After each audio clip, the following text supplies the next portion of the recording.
This is my Creme de Cassis Hollyhock. It's named after a French liqueur, black currant liqueur. And if you look into its throat, it almost looks like a dollop of grape jelly in there. It's not exactly a single hollyhock flower. It's a semi-double. If you look closely, you can see that it has 2 rows of petals and then a little floret hanging down from the throat of it. So it's not a complete single. The hollyhocks grow tall, and because of that, they were grown in I guess everybody's cottage garden. My grandmother had a huge stand of hollyhocks, and she was a massive cottage gardener.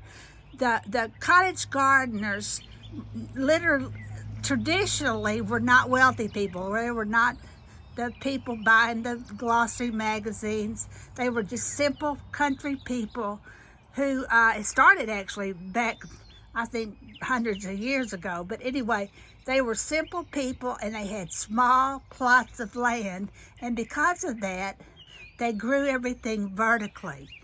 Hollyhocks grow tall. They start blooming at the bottom, and they go up the stalk, and they're just delightful. When I was a child, I lived in the house directly behind my grandparents' house. It was across a little gravel road, and then I would cross the gravel road and go through the yards. And at the back of my grandmother's property, there was a massive stand of hollyhocks. When I got there, I felt safe. And I would crawl into the little thicket of the hollyhocks and play like that was my hollyhock house. So that I have an affinity for hollyhocks, especially the flat-faced, single-faced. I bought this one because it looks like a single, but it's actually a semi-double. I'm also going to show you my fairy roses. The things that remind me, I guess, of my childhood, especially this time of year, are fragrant roses and hollyhocks. Just anything flowering reminds me of my childhood. But these fairy roses grow in little clusters. They have a delicate fragrance. Again, about my childhood, when I was a young child, I would walk to Vacation Bible School, and I would pass my neighbors' yards and smell all kinds of old garden roses growing on fences.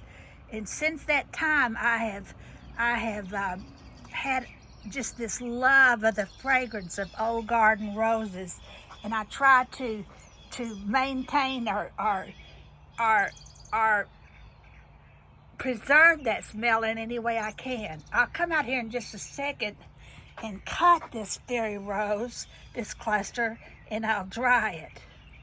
I make potpourri and sachets. I dry flowers for bouquets.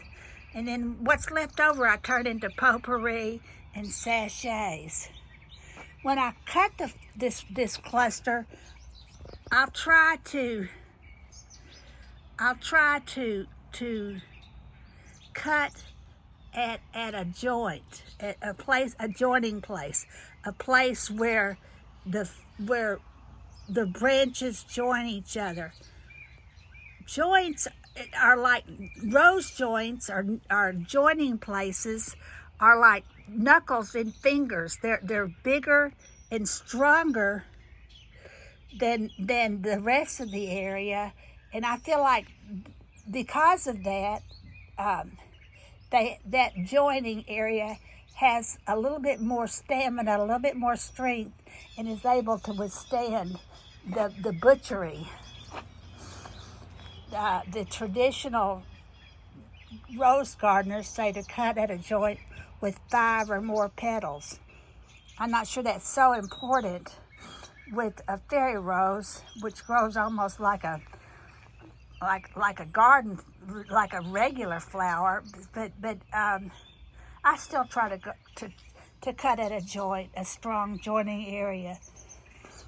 A fairy rose has a delicate fragrance. It's not the most fragrant, but as I stand here, I'm flooded with the smell of old garden roses. I mainly grow it because it's just a delicate little beauty. And there's a little bee right there. It's also a good pollinator. Any flower, I don't know, I guess not every flower, but most flowers are good pollinators.